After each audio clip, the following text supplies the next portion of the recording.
इसमें हम यह पढ़ रहे थे कि जो अरिहंत भगवान की क्रियाएं हैं वे जो कुछ करते हैं वे सब सहज है। सहज बोले तो स्वाभाविक होना, अपने आप होना, मतलब उन क्रियाओं में उनका कुछ भी किसी भी प्रकार का हस्तक्षेप, किसी भी तरह का कर्तृत्व, उनमें एकत्व उनका कुछ भी नहीं है ना। सभी क्रियाएं अपने में स्वतंत्र रूप से होती है। ठीक है, तो ये हमें पढ़ना था।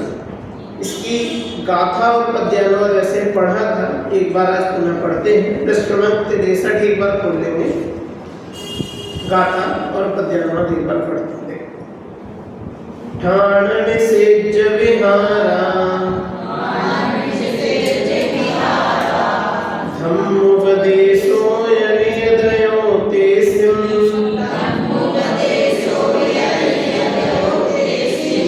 अर्हन्ताणं काले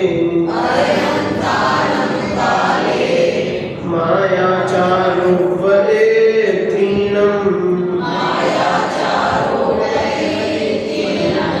यत्न बिन जो नारियों में सहज मायाचार क्यों हो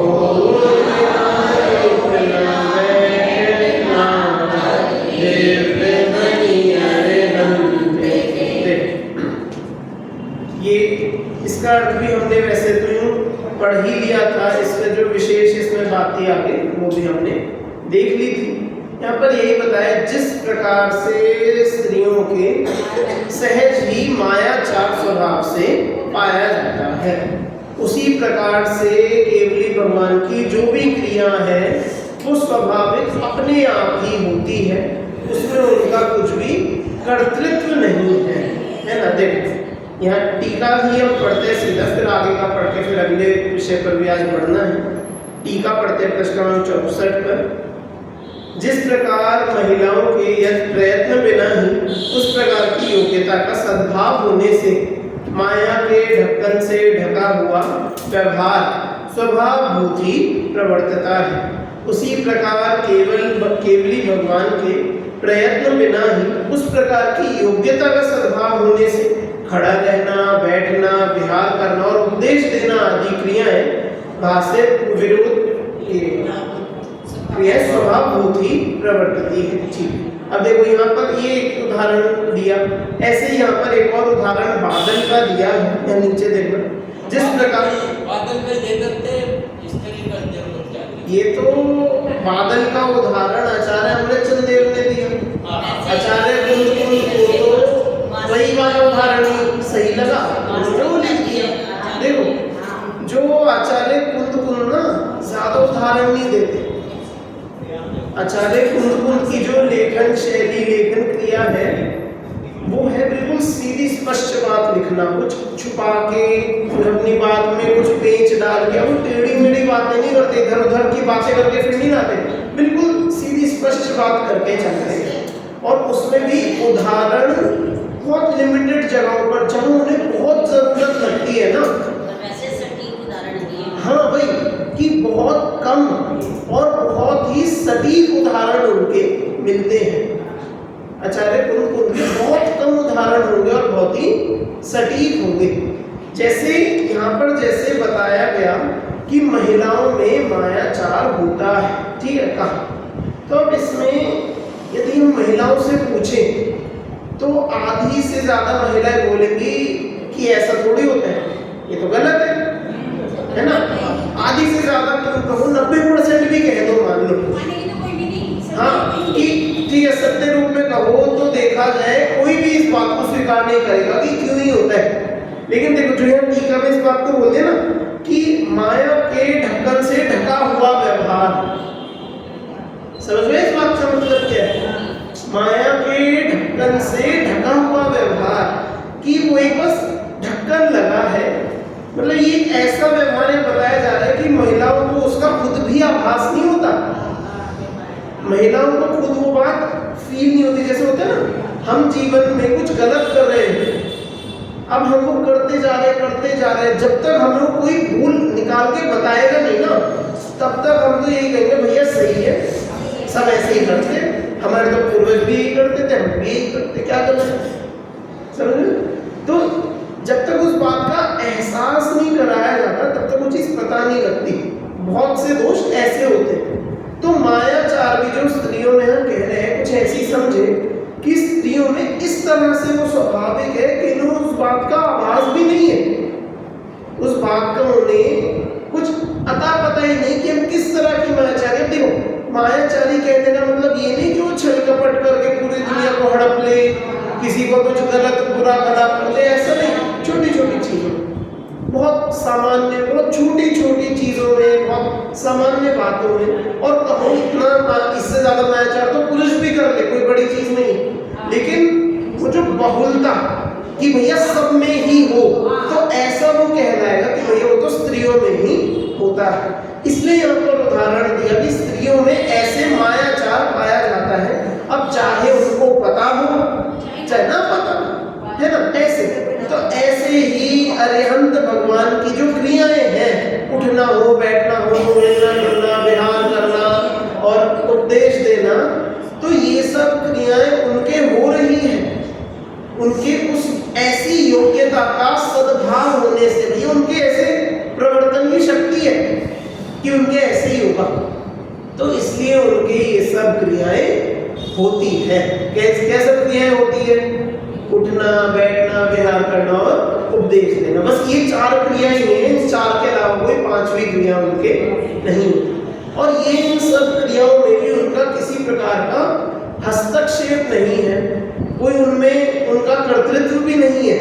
मतलब ऐसे ही जैसे स्त्रियों को अपने मायाचार का ही नहीं पता ना, तो ऐसे ही कह लो कि हरिहंतों को अपनी क्रियाओं का, मतलब देखो जानकारी तो है, केवल ज्ञानी है वो, तो उन्हें क्यों नहीं पता होगा कि ये सब हो, पता तो है, लेकिन उनके अनुसार वो सब नहीं हो रहा।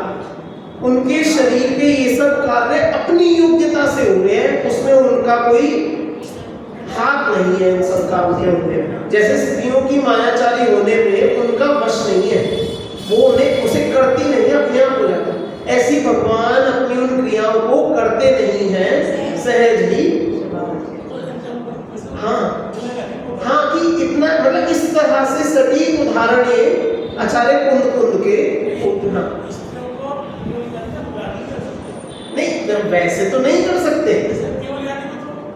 हाँ हाँ हाँ नहीं, अब देखो आप कह रहे पता है, मैं कह रहा हूँ कई बार, मैंने ये थोड़ी बोला कि सबके ही, मैं कह रहा हूँ जैसे मान लो कि होते स्वाभाविक, किस कोई बात स्वाभाविक है तो उसका मतलब जरूरी थोड़ी वो चीज पता हो।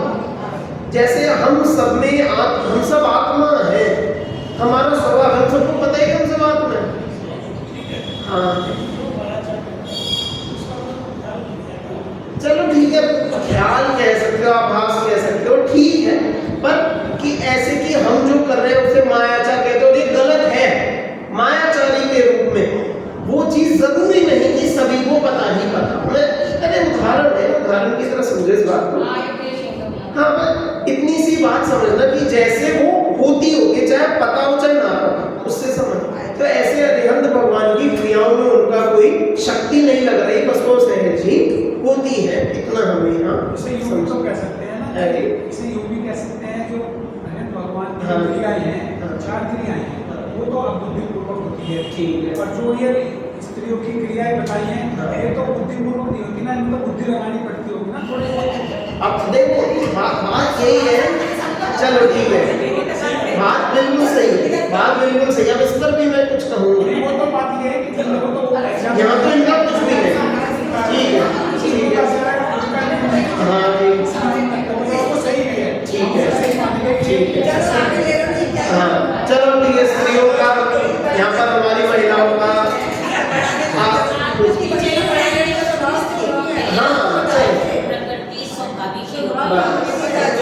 बात इतनी सी है। अब जैसे वो है ना कहानी आती है बिच्छू और मेंढक की, सुनिए आपने? तो उस कहानी में क्या है, जैसे बिच्छू है वो कहता है भाई तुम मुझे ले चलो, मैं तुम्हें डंक नहीं मारूंगा, और जो मेंढक है उसका जो भी मुझे कहानी एग्जैक्ट याद नहीं, लेकिन वो जो मेंढक का कोई दोस्त होता है मित्र, वो कहता है भाई तुम इसे लेके मत जाना, ये डंक मारता ही मारता है, कुछ भी कहे। अपने पीठ पर बिठाता है, नदी में तैर के जाता है और बीच नदी में ही उसे डंक मार देता है। अब इससे होता क्या है कि मेंढक तो जहर से डूब गया और जो बिच्छू से तैरना नहीं आता था तो वैसे डूब गया। हनन इसमें दो मतलब इसमें बताना ही चाह रहे हैं कि बिच्छू कितना ही बोले भैया मैं नहीं डंक मारूंगा, उसका स्वभाव डंक मारना है, वो उसे चाहकर भी नहीं बदल सकता। अब इसमें हम कहें कि उन्हें बुद्धिपूर्वक डंक मारा, किया बुद्धिपूर्वक डंक मारा, वो उसकी बुद्धि के अनुसार हमें नहीं पता, लेकिन क्योंकि उसका स्वभाव डंक मारना है इसलिए वो मारता ही मारता है। इतनी सी बात है ना। तो अब कैसे भी समझो इस बात को, अपने को समझने की योग्य बात ये है कि अरिहंत भगवान की क्रियाएं सहज ही होती हैं। देखो आगे पढ़ता हूँ। अब देखो ये टीका के हाँ चल अभी टीका के नीचे पढ़ते हैं। देखिए वस्तुतः बात यह है कि बाह्य क्रियाएं तो बंध का कारण है ही नहीं, क्योंकि यह आत्मा निश्चय से उनका कर्ता हरता ही नहीं है। ये क्रियाएं पूर्वबद्ध कर्म के उदय के निमित्त से होती, उनके होने में आत्मा निमित्त भी नहीं है, इसलिए उन क्रियाओं को औदैकी क्रियाएं कहते हैं। क्या कहते हैं? औदैकी क्रिया। औदैकी क्रिया मतलब कि जो कर्म के उदय से जो कुछ होता है, कर्म के उदय से जो कुछ भी होता है उन्हें औदैक भाव, औदैकी क्रिया ऐसे अपन समझ लें, है ना। अब इनके औदैक भाव है कि नहीं? केवली भगवान के औदैक भाव है कि नहीं? है। कैसे है? क्या भी वो संसार में है ना, उनके आध्यात्मिक कर्मों का उदय चल रहा है उन सबके अनुसार, उन कर्मों के उदय अनुसार उनकी सब क्रियाएं हो रही है। उनका गोत्र भी अभी कहलाएगा, आयु भी अभी शेष है, उनका नामकरण में भैया सब कुछ आ गया, शरीर आ गया, उनका शरीर संबंधित सहन में सब चीजें जो होते हैं वो सब भी आ गया। और क्या होते हैं? वेदनीय कि उनका पुण्य कर्म होते तो है ना। तो इसलिए उनके ये सब क्रियाएं जो है औदैकी कही, क्योंकि ना तो उन्होंने इन क्रियाओं में कुछ किया, उनका कर्तृत्व है भी नहीं, और ना वे उसके कर्ता धर्ता हो ही सकते। दोनों ही तरफ से बात है, ना तो वे बुद्धि से कर्तृत्व उनका मानते हैं और वे उनके कर्ता धर्ता वास्तव में भी हो नहीं सकते। तो इसलिए ये सब क्रियाएं कैसी कहती कि औदैक भाव है, औदैकी क्रियाएं हैं। उक्त क्रियाओं के लक्ष्य से जब यह आत्मा मोह राग द्वेष करता है, उनमें एकत्व ममत्व करता है, कर्तृत्व भोक्तृत्व रूप से जुड़ता है, तब बंध होता है। अतः बंध के कारण तो ये एकत्व ममत्व है, कर्तृत्व भोक्तृत्व है, राग द्वेष है। भैया बंध तो मोह राग द्वेष से होता है, अपने को ये जानना है। केवली भगवान के होने वाली क्रियाओं में उनका ना तो एकत्व ममत्व, न कर्तृत्व भोक्तृत्व है, और ना उन्हें उनके प्रति राग द्वेष है। यही कारण है कि उन्हें इनसे बंध नहीं होता। ठीक है। अब क्योंकि ये क्रियाएं अपने आप ही हो रही है, उसमें उनका जुड़ान नहीं, तो इसलिए उनके कोई बंध भी नहीं होता। वस्तुतः बात यह है कि अरिहंत भगवान के विहार आदि शरीर संबंधी क्रियाएं तो आहार वर्गना के कार्य हैं और दिव्य ध्वनि का खिलना भाषा वर्गना का कार्य है। इन क्रियाओं का उपादान कारण तो आहार वर्गना और भाषा वर्गना है, और अंतरंग निमित्त कारण तत्संबंधी कर्मों का उदय है। अरिहंत भगवान का आत्मा ना तो इनका उपादान कारण ही है और ना अंतरंग निमित्त कारण है। जब अरिहंत भगवान इसके कर्ता ही नहीं है, उनका इनमें एकत्व ममत्व भी नहीं है, तो फिर उन्हें बंध भी क्यों होगा? मतलब उन्हें बंध नहीं होगा। बंध के कारण तो मोह राग द्वेषो भाव, इन मोह राग द्वेषो भावों से केवली भगवान सर्वथा रहित है। अतः संयोग में उक्त क्रियाएं होने पर भी संयोगी भाव के अभाव के कारण उन्हें बंध नहीं होता। अब देखो जो ये थोड़ा सा पढ़ रहा हूँ, इसे ये हमने पढ़ लिया है वैसे तो, वैसे ये पूरा ही पढ़ लिया, चलो इसे हम छोड़ भी सकते हैं। नहीं ये नहीं पढ़ा, ठीक, देखो ये पढ़ता हूँ मैं। यहाँ एक प्रश्न संभव है कि यदि भाषा वर्गनाओं की तत्समय संबंधी उपादानगत योग्यता, देखो अब इस प्रश्न को थोड़ा अपन उपयोग लगाकर थोड़ा सा हम धीरे चलते हैं, बहुत आराम से इसे पढ़ेंगे, बहुत अभी ध्यान से सुनना। प्रश्न है कि यदि भाषा वर्गनाओं की तत्समय संबंधी उपादानगत योग्यता, समझ में आया सभी को? भाषा वर्गना तत्समय की उपादानगत योग्यता। इसका क्या मतलब है कि भैया जो दिव्य ध्वनि होती है तो वे पुद्गल है, ठीक है, वो पुद्गल है कि नहीं है, पुद्गल है, भाषा वर्णना की पर्याय। तो वे कैसे हो रही है कि भाषा वर्णना की उस समय ऐसी योग्यता हो गई है ना, उस समय ऐसी उनके परिणमन की ऐसी योग्यता बन गई कि भैया वे भाषा वर्णना रूप हो गई। इसका नाम है भाषा वर्णना की तत्समय संबंधी उपादानगत योग्यता, ठीक है। और संबंधित कर्मों का उदय ही दिव्य ध्वनि के कारण है, मतलब एक तो उपादान की योग्यता, तत्समय की योग्यता, और उनसे संबंधित जो भी कर्म, भैया कर्मों का जैसा जैसा भी उदय उनके चाहिए, तो उस उदय ही दिव्य ध्वनि के कारण है। अरिहंत केवली का दिव्य ध्वनि से कोई भी संबंध नहीं है। भाई यही तो समझाना चाह रहे कि जो क्रिया हुई उसका अरिहंत भगवान की आत्मा से कोई संबंध नहीं, अपने आप हुई। तो फिर दिव्य ध्वनि की प्रामाणिकता का आधार क्या है ना। अब भैया अगर तुमने बोल दिया कि अरिहंत तो उसमें कुछ कर ही नहीं रहे, तो भैया हम उस पर भरोसा कैसे करेंगे। अरिहंत भगवान की दिव्य ध्वनि, हमने बोल दिया कि अरिहंत भगवान तो इसमें कुछ करते ही, उनका ना तो उपादान है उसमें और ना उनका निमित्त है उसमें, तो भैया किया क्या कि अरिहंत ने तो कुछ नहीं किया। तो दिव्य ध्वनि कहां से बज रही, कोई स्पीकर लगा के चले गया, कोई ढोलता से पीट रह गया वहां कि जो सबको सुनाई दे रहे, क्या क्या हो क्या रहा है ये। अरिहंत भगवान की दिव्य ध्वनि को हम उनसे जोड़े कैसे।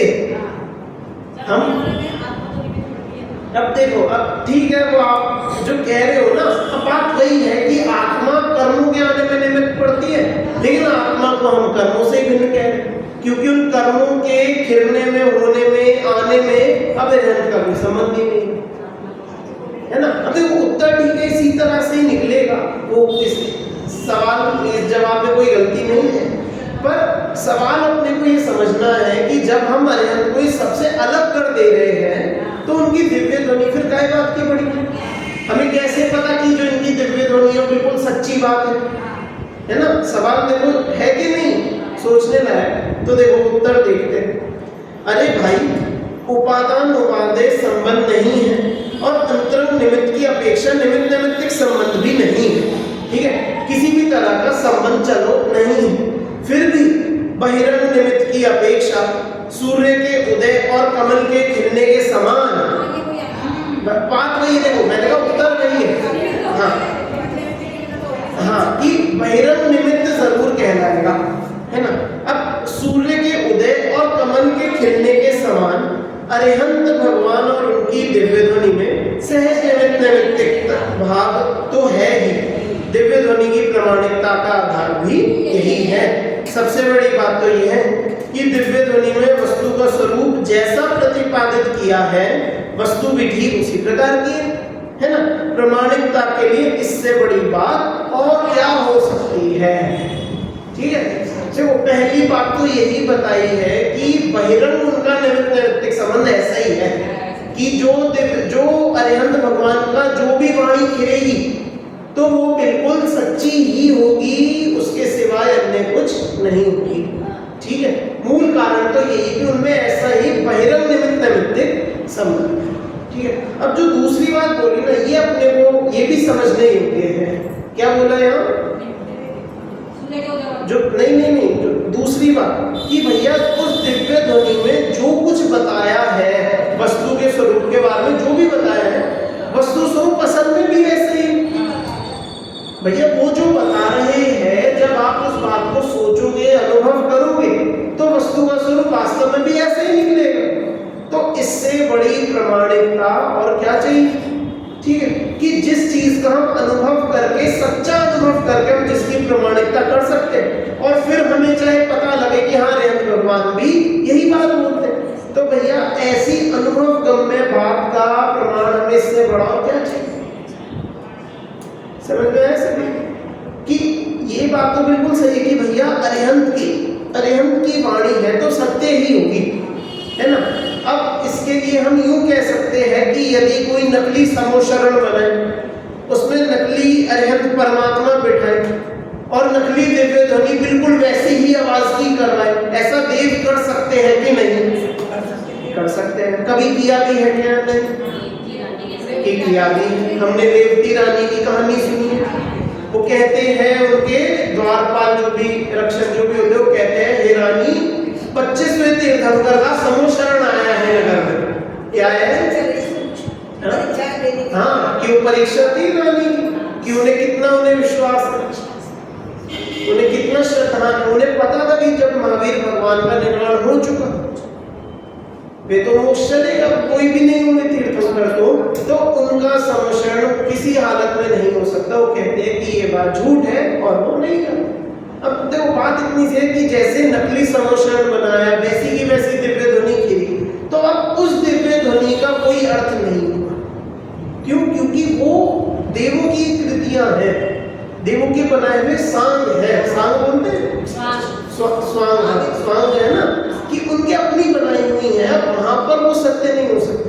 लेकिन जब वास्तव में अरिहंत होंगे तब जो पुद्गल का जो परिणमन होगा तो वो अपने आप ही सत्य होगा, बिल्कुल सही होगा।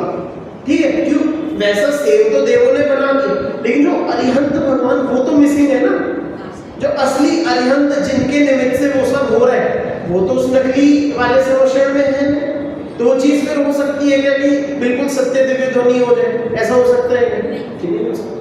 तो इसलिए वो जो अरिहंत भगवान है मात्र वही कारण है कि वे दिव्य ध्वनि प्रमाणिक है। अब ये ख्याल आ गया ना सभी? चल अब ये सब तो हमने फिर आगे का पढ़ ही लिया था ये विषय शुरू करने से पहले ही। अब प्रश्न क्रमांक 66 पर हम देखते हैं। यहाँ नीचे से हम पढ़ेंगे जो ये टीका पूरी होगी ना उसके बाद देखो। विगत गाथा में यह कहा गया है कि यद्यपि भव्यों, हाँ ये है ना, ठीक। विगत गाथाओं में यह कहा गया है कि यद्यपि भव्यों के भाग्य और अरिहंत भगवान के पूर्व पुण्योदय के अनुसार दिव्य ध्वनि प्रसारण व विहार आदि कार्य देखे जाते हैं, तथापि मोह राग द्वेष के अभाव के कारण उन्हें बंद नहीं होता। ठीक है? अब इस गाथा में उसी बात को आगे बढ़ाते हुए कह रहे हैं कि तीर्थंकरों के पुण्य का विपाक, विपाक मतलब उदय, विपाक मतलब उदय, कि जो भी उसका उदय आकर जो भी फल मिल रहे हैं वो उसे कहते हैं विपाक। ठीक है? तो तीर्थंकरों के पुण्य का विपाक क्या है? अकिंचित कर है। ठीक है? अब इसी बात को और थोड़ा खोल रहे हैं, क्योंकि जैसे यहाँ कह रहे हैं कि उनके कर्म का उदय था, औदैक भाव था, तो उसकी वजह से सब क्रियाएं हुई हैं। तो अब कोई इसमें बोले अरे वे तो अपने कर्मों के उदय के अधीन चल रहे, वे तो उसमें बंध गए, जैसे जैसे कर्म उन्हें घुमा रहे हैं वे घूम रहे हैं, वे भी हमारी तरह फंस गए हैं कि वे भी तो हमारी तरह संसारी की तरह ही तो भटक रहे हैं। कि यहाँ पर कह रहे हैं कि जो उनके पुण्य का उदय आ रहा है ना वो तो सारा अकिंचित कर है। अकिंचित कर मतलब किंचित, किंचित मतलब होता है कुछ, और अकिंचित मतलब कुछ भी नहीं। तो अकिंचित कर जो कुछ भी नहीं कर सकता। ठीक है? तो उनके पुण्य का उदय उनका कुछ भी नहीं कर सकता, उनका कुछ भी नहीं होता उससे। तो इस बात को अब इस गाथा में समझाएंगे।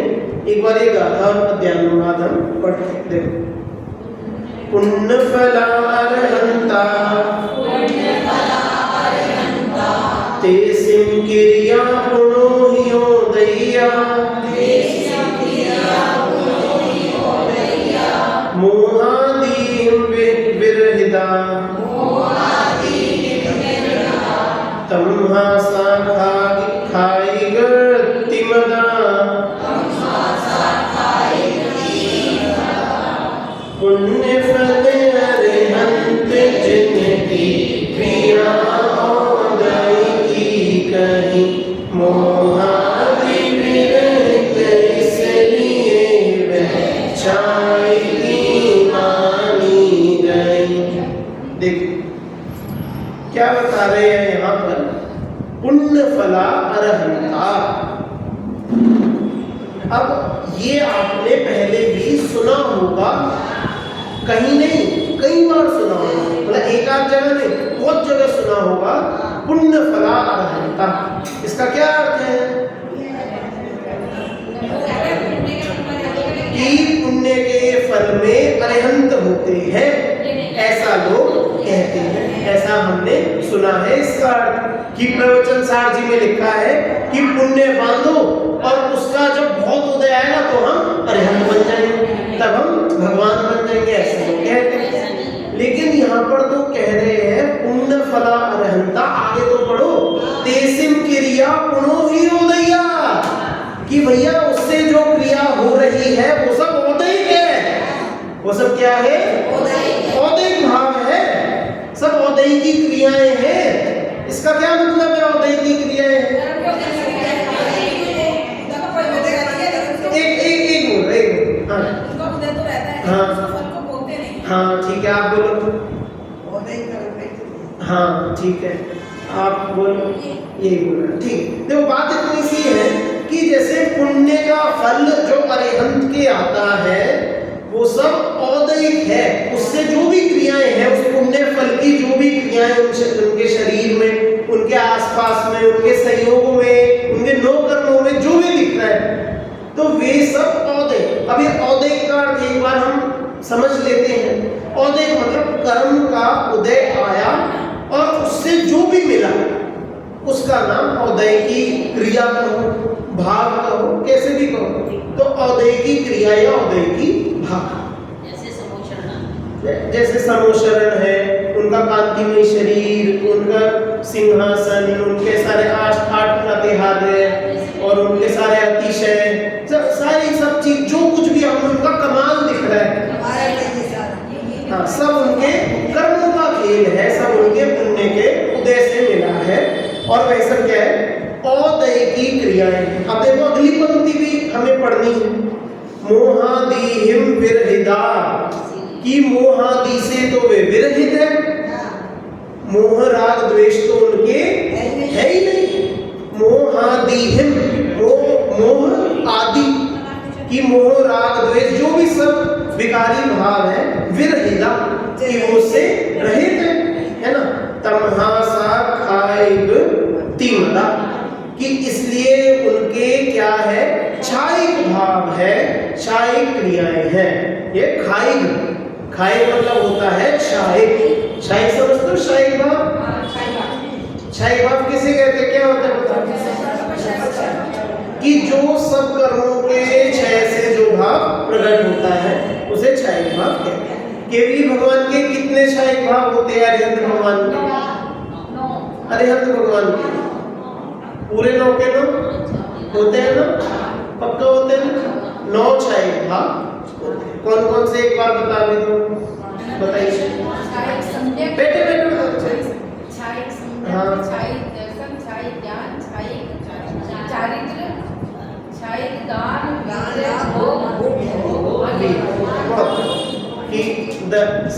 श्रद्धान मतलब दर्शन जो सम्यक होता है, शायद सम्यक, शायद चारित्र, फिर ज्ञान, दर्शन और फिर दान, लाभ, भोग भी। मतलब घाती कर्मों का जो पूर्ण नाश होकर जो भी भाव प्रकट हुआ उसका नाम है क्षायिक भाव। तो यहाँ पर जो बात कह रहे हैं ना, यहाँ पर कह रहे हैं कि जो भी उनकी औदैकी क्रियाएं हैं, औदैकी क्रियाएं भी उनकी क्षायिक है, मतलब क्षायिक भाव को लिए हुए है। देखो एक बार इसका अर्थ पढ़ के बताओ। अरिहंत भगवान पुण्य फल वाले हैं और उनकी क्रिया औदैकी है, किंतु मोहादि रहित है, इस कारण वह औदैकी क्रिया भी क्षायिक मानी गई है। समझ क्या बोला यहाँ पर? कि उनकी कर्मों के उदय से होने वाली क्रियाएं भी कैसी हैं? क्षायिक क्रियाएं हैं। क्यों? क्योंकि उनके मोह, राग और द्वेष नहीं है, उनके मोह आदि विकारी भाव नहीं है, तो इसलिए उनके ऐसी क्रियाएं भी होती है तो वे क्या है? तो उनके वे क्षायिक क्रिया। पंडित जी तो बहुत गलत बात, वे ऐसे ऐशो आराम में घूमे, सब उनकी सेवा करे, पैरों पड़े, झुके, इसमें आसक्त तो नहीं है। हाँ, बस यही अंतर है कि सब उनका इतना बढ़िया बढ़िया होता है तो भी वे भगवान, और हम अपने जरा सी झोपड़पट्टी में खुश हो जाए हमें थोड़ा मिले हम उसमें जरा भी राग करें तो भैया आप नरक में बहुत सुना देते हो। ये क्या बात है? तो अंतर उनमें और हमें यही है कि आसक्ति बिल्कुल नहीं। जो एकत्व ममत्व की, राग द्वेष की, कर्तृत्व भोक्तृत्व की जो बुद्धि है, जो मान्यता है, ये मान्यता वाला हमने पढ़ा था, पीछे कहा था ना, पढ़ा था ना, क्या पढ़ा था हमने, किसी को ख्याल है? ज्ञार्थ परिणमन क्रिया वाला, कि वहां पर जो जीवों के ज्ञार्थ परिणमन होता है। ज्ञार्थ परिणमन मतलब कि जिस वस्तु को जाना उसमें ही रंग है, ठीक है। जो ज्ञार्थ परिणमन क्रिया है, ये होने का कारण है कि जीव उनमें एकत्व करता है, जीव उनमें मोह राग द्वेष करता है, क्योंकि उनमें वह सुख मानता है, वो मान्यता है ना। और केवली भगवान के बस वो मान्यता ही तो नहीं है, केवली भगवान के भी यदि आसक्ति होने लगे, यदि इन पर पदार्थों में एकत्व ममत्व मानने लगे तो क्या होगा? तो भैया उनके पास कुछ भी नहीं रहेगा, मतलब वो होगा ही नहीं। हाँ, वो बिल्कुल हमारे जैसे हो जाएंगे, सब कुछ उनका छूट जाएगा। और जिनके इतना पुण्य का उदय है, तो सारा पुण्य के उदय, इतने पुण्य के उदय में आसक्त हो के कितना पाप वे कमा लेंगे, तो इस बात का कोई हिसाब नहीं। समझ में आए? ये जो मैं कह रहा हूँ बात इसका क्या है कि जब जिसके इतना पुण्य का उदय हो और उसमें वह मोह राग द्वेष को लगा दे कोई भी जीव, तो भैया फिर उसके कितने पाप का बंध और कितने संसार का बंध होगा, इस बात की कोई सीमा नहीं है ना। तो इस बात को अपन फिर समझते हैं, और जो भी इसकी आगे और विशेष चर्चा है वो हम अगली कक्षा में लेंगे। अभी के लिए